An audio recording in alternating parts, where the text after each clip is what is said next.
Karena sering membuat konten edukasi, maka banyak masyarakat bertanya kepada saya terutama terkait dengan klaim asuransi. Semalam ada nasabah, salah satu perusahaan asuransi bertanya kepada saya. Namanya kalau nggak salah siapa ya, saya lupa. Istri saya barusan berobat ke Singapura, operasi miom, nilai pembayaran biaya perawatannya sekitar 20-an ribu Sing dolar. Ditolak oleh perusahaan asuransi, sekarang sedang dilakukan tinjau ulang. Kira-kira berapa lama ya proses tinjau ulangnya? Nah, pertanyaan ini adalah versi bahasa orang awam, ya bahasa masyarakat. Karena mungkin tidak mengetahui tata beracaranya di dalam perusahaan asuransi dan bukti-bukti apa yang diperlukan supaya klaimnya bisa keluar. Supaya saya bisa mendapatkan data yang lebih jelas, saya bertanya, alasan penolakannya apa ya? Yaitu karena dokter rupanya ada menulis riwayat amnesia sebelum masuk polis. Lalu saya bertanya, apakah benar memang ada riwayat amnesia? Dijawab tidak, dokter salah tulis. Saya sudah telepon kepada pihak rumah sakit untuk mengubah resum medis tersebut bahwa memang benar tidak ada riwayat amnesia sebelum masuk polis. Namun dokternya karena saking terlalu sibuknya dia tidak bersedia, tidak mau. Nah, kira-kira apa yang bisa saya lakukan? Oke, so kita mesti memahami bahwa perusahaan asuransi itu tidak melihat pasien dan juga tidak pergi ke rumah sakit untuk mengecek kondisi pasien atau berbicara dengan dokter.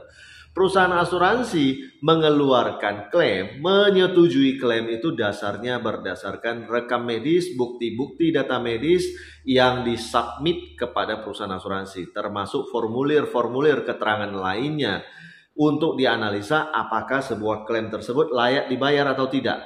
Nah, layak dibayar atau tidak ini merujuk kepada kriteria polis. Nah, seperti itu. In case seperti ini, berarti perusahaan asuransi berasumsi bahwasanya ada data yang tidak diberikan pada saat di awal mau masuk asuransi, yaitu data amnesia tersebut. Dari mana dapatnya? Ya tentu dari resum medis yang ditulis oleh dokter tersebut. Sehingga apa? Polis dianggap tidak sah pengadaannya, sehingga tindak lanjutannya akan berupa review kembali polisnya. Ya, polisnya itu akan dinilai ulang lagi apakah bisa diadakan dengan kondisi yang sama atau diadakan dengan pengecualian polis substandard atau bahkan dibatalkan sama sekali. Nah, itulah dasar perusahaan asuransi tidak membayar klaim tersebut. Lalu bagaimana cara nasabah memperjuangkannya dalam hal ini? Ya, terkait dengan pengakuan nasabah bahwa dia sudah melakukan kontak kepada pihak rumah sakit dan dokter tidak bersedia membuat surat keterangan untuk membatalkan kondisi tersebut. Artinya nasabah mengaku bahwasanya kondisi tersebut itu memang tidak ada. Nah, jalur paling cepat itu adalah nasabah meminta keterangan lagi kepada dokter yang merawat dalam bentuk surat keterangan yang dinyatakan bahwa kondisi tersebut memang tidak ada, disertai dengan alasan kenapa ada terjadi kesalahan penulisan.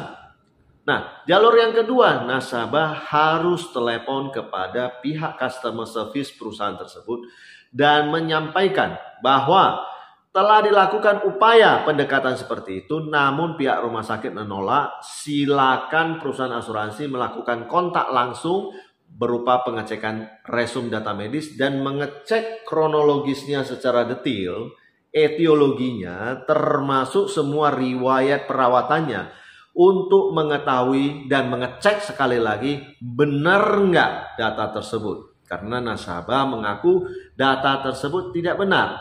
Nah, hal ini bisa saja lumrah terjadi karena manusia, faktor manusia, dokter juga manusia, nasabah juga manusia.